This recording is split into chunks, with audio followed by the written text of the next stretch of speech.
നമസ്കാരം. ഞാനേ കഴിഞ്ഞ ദിവസം ബാങ്കിൽ പോയപ്പോൾ ഒരു കാഴ്ച കണ്ട്. മറ്റൊന്നുമല്ല, ഒരു ചെറുപ്പക്കാരൻ ബാങ്കിൽ വന്നേക്കണേ. അദ്ദേഹത്തിന് കുറച്ച് പണം ഡിപ്പോസിറ്റ് ഇടണം. അത് ലക്ഷങ്ങളുണ്ട്. അപ്പോൾ അത് അവിടുത്തെ മാഡമായിട്ട് സംസാരിക്കണത് ഞാൻ കേൾക്കണേനെ. മറ്റൊന്നുമല്ല, ഇങ്ങനെ എത്ര തുക എനിക്ക് ഡിപ്പോസിറ്റ് ചെയ്യാനുണ്ട്. അപ്പോൾ അദ്ദേഹം പറഞ്ഞൊരു കാര്യം, എനിക്ക് പലിശയില്ലാത്ത ഡിപ്പോസിറ്റാണ് വേണ്ടതെന്ന് വെച്ചാൽ അദ്ദേഹം ഇടുന്ന പണത്തിന് അദ്ദേഹത്തിന് പലിശ വേണ്ട, ഇതാണ് പറയണത്. അപ്പോൾ അത് കേട്ടപ്പോൾ എനിക്കൊരു പ്രത്യേകത തോന്നി. അപ്പം ഞാൻ അതിനെക്കുറിച്ചൊന്ന് അന്വേഷിച്ച്. അപ്പോൾ അന്വേഷിച്ച് കഴിഞ്ഞപ്പോൾ അറിയാൻ കഴിഞ്ഞ കാര്യം, അതൊരു പ്രത്യേക മതവിഭാഗത്തിൽ പെടുന്ന ആളുകളാണ് അങ്ങനെ ക്യാഷ് ഡിപ്പോസിറ്റ് ചെയ്യുന്നത്. കാരണം അവരുടെ പണത്തിന് പലിശ വാങ്ങിക്കുന്നില്ല. കാരണം അവരുടെ വിശ്വാസം അനുസരിച്ചിട്ട് പൈസ വാങ്ങിക്കാൻ പാടില്ല എന്നുള്ളതാണ്. അപ്പോൾ അത് ദൈവത്തിനോടുള്ള ഒരു ഏറ്റവും ബഹുമാനവും ദൈവവചനത്തിന് അനുസരിക്കുന്ന ഒരു വിഭാഗമാണത്. അപ്പോൾ അത് കേട്ടപ്പോൾ വളരെ സന്തോഷം തോന്നി. പക്ഷെ എനിക്ക് ഇങ്ങനെ ഡിപ്പോസിറ്റ് ചെയ്യുന്നവരോട് പറയാനുള്ളൊരു കാര്യം എന്താണെന്നറിയാമോ? നിങ്ങളൊരു കാര്യം മനസ്സിലാക്കുക. ഇപ്പം നമ്മുടെ ഈ തുക ബാങ്കിൽ ഡിപ്പോസിറ്റ് ഇട്ട്, ഈ ബാങ്ക് ആ പണം, നിങ്ങൾ പലിശ വേണ്ട എന്ന് പറയുന്ന പണം ഒരുപക്ഷെ നിങ്ങളുടെ അയൽപക്കത്തുള്ളവർക്ക് അല്ലെങ്കിൽ ബന്ധുക്കൾക്ക് അവരത് പലിശക്ക് കൊടുക്കണേ. എന്ന് വെച്ചാൽ ഹൗസിംഗ് ലോണായിട്ട്, 2 വീലർ ലോണായിട്ട്, കാർ ലോണായിട്ട്, പേഴ്സണൽ ലോണായിട്ടൊക്കെ അവരത് പലിശക്ക് കൊടുക്കണേ. ഈ പലിശക്ക് കൊടുക്കുന്ന പണത്തിൻ്റെ പലിശ അടക്കാതെ, മുതലടക്കാതെ വന്നാൽ അവരൊരു മനസാക്ഷിയുമില്ലാതെ ഈ കാറായിക്കോട്ടെ, ബൈക്കായിക്കോട്ടെ, നിങ്ങളുടെ കിടപ്പാടമായിക്കോട്ടെ, അത് ജപ്തി ചെയ്ത് കൊണ്ടുപോകും അല്ലേ? അപ്പം നിങ്ങൾ പലിശ ഇല്ലാതെ അവിടെ കിടക്കുന്ന ആ പണം പുറത്ത് പലിശക്ക് കൊടുത്തിട്ട് യാതൊരുവിധ മനസാക്ഷിയുമില്ലാതെ ജപ്തി വരെ ചെയ്യുന്ന ഒരു സ്ഥാപനം അല്ലേ ബാങ്കിങ് മേഖല. അതുകൂടാതെ പാവപ്പെട്ടവനാണ് ഇവിടെ ശരിക്കും പറഞ്ഞാൽ മിനിമം ബാലൻസ് ഇല്ലാണ്ട് വരുന്നത് അല്ലേ? ധനമുള്ളവരുടെയൊക്കെ ബാങ്കിൽ അങ്ങനൊരു പ്രശ്നം വരില്ല. ആ ദാരിദ്ര്യത്തിൽ കഴിയുന്നവൻ്റെ ആ ദാരിദ്ര്യത്തെ വരെ ചൂഷണം ചെയ്യണേ. മിനിമം ബാലൻസ് ഇല്ലെന്ന് പറഞ്ഞാൽ അതിന് വരെ സർവീസ് ചാർജ് ഈടാക്കും ഇല്ലേ? അതുപോലെ നിങ്ങളുടെ ഇന്ന് ATM സർവീസ് ചാർജ് ഈടാക്കും. അങ്ങനെ എത്ര രീതികളിലാണ് ബാങ്കിങ് സർവീസ് ചാർജ് ഈടാക്കുന്നത്. അതുകൂടാതെ അവകാശികളില്ലാതെ കോടികളാണ് ബാങ്കുകളിൽ കിടക്കുന്നത്, അവകാശികളില്ലാതെ.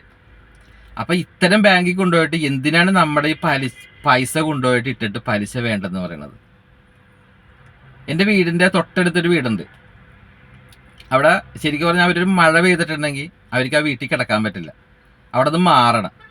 കാരണം അതാകെ പൊട്ടിപ്പൊളിഞ്ഞ്, കാരണം കൂടിറക്കാൻ പോലും പറ്റില്ല, മുകളിൽ കയറാൻ പറ്റില്ല, ഓടൊക്കെ പൊട്ടിപ്പൊളിഞ്ഞ്, അങ്ങനെ വളരെ ബുദ്ധിമുട്ടിലാണ് ആ കുടുംബം കഴിയണത്. പക്ഷെ അവരാരോടും ഒരു സഹായം ചോദിക്കില്ല. കാരണം മറ്റുള്ളവരുടെ സഹായം കിട്ടിയിട്ട് ജീവിക്കാൻ ആഗ്രഹിക്കുന്നവരല്ല.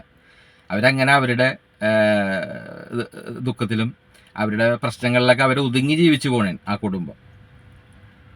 അപ്പോൾ ഇതുപോലെ ഒത്തിരി കുടുംബങ്ങൾ നമ്മുടെ സമൂഹത്തിലുണ്ട്.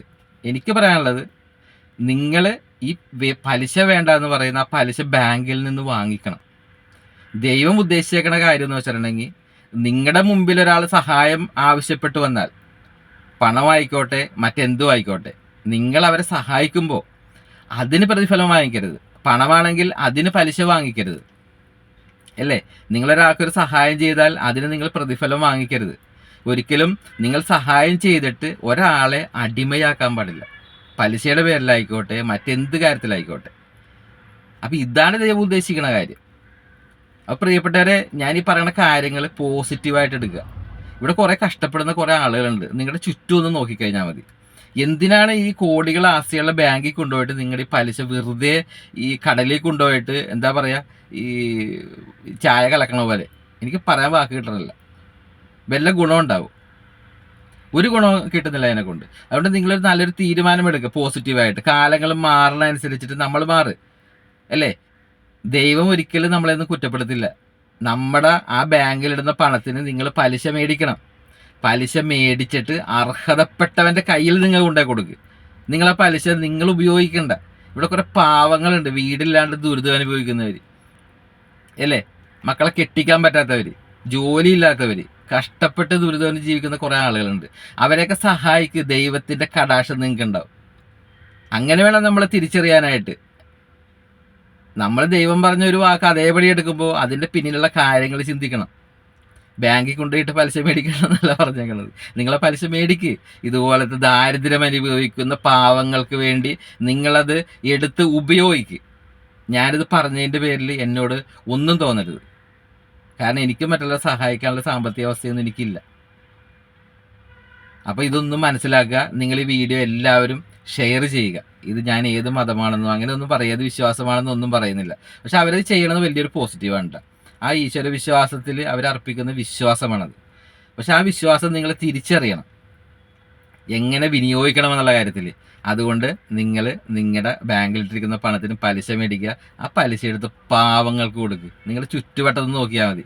ഒരു ട്രസ്റ്റിന് ഒന്നിനും കൊടുക്കണ്ട. ഇല്ലേ, നിങ്ങളുടെ ചുറ്റും ഇഷ്ടംപോലെ ആളുകളുണ്ട്. അവരുടെ കയ്യെ കൊണ്ടേ കൊടുക്കുക. അതിൻ്റെ അനുഗ്രഹം വലുതായിരിക്കും. കാരണം അവരുടെ മുമ്പിൽ നിങ്ങൾ ഈശ്വരനാകണേ. നമ്മളാണ് ഈശ്വരൻ എന്ന് പറഞ്ഞാൽ, നമ്മുടെ ഹൃദയത്തിലാണ് ഈശ്വരൻ. നമ്മളെ കൊണ്ടാണ് ഈശ്വരൻ ഓരോ കാര്യങ്ങൾ ചെയ്യിക്കുന്നത്. ദൈവം ഭൂമിയിൽ ഇറങ്ങി വന്നിട്ട് ഒന്നും ചെയ്യില്ല. ദൈവത്തിൻ്റെ രൂപത്തിൽ സൃഷ്ടിച്ച മനുഷ്യരിലൂടെയാണ് ദൈവം പ്രവർത്തിക്കുന്നത്. അങ്ങനെ നമ്മുടെ സമ്പത്ത് കൊണ്ട് മറ്റുള്ളവരുടെ ആവശ്യത്തിലേക്ക് നമ്മൾ കടന്നു ചെല്ലുമ്പോൾ നമ്മളവിടെ ഈശ്വരൻ്റെ സാന്നിധ്യമാണ് അല്ലേ. അപ്പം അങ്ങനെ ആകാൻ ശ്രമിക്കുക. ഓക്കെ, ഈ മെസ്സേജ് എല്ലാവർക്കും പാസ് ചെയ്യുക. നല്ല രീതിയിലെടുക്കുക. ഞാൻ വളരെ നല്ല രീതിയിൽ ഒരു പോസിറ്റീവായിട്ടാണ് പറഞ്ഞത്. പോസിറ്റീവായിട്ട് തന്നെ എടുക്കുക. ഓക്കെ.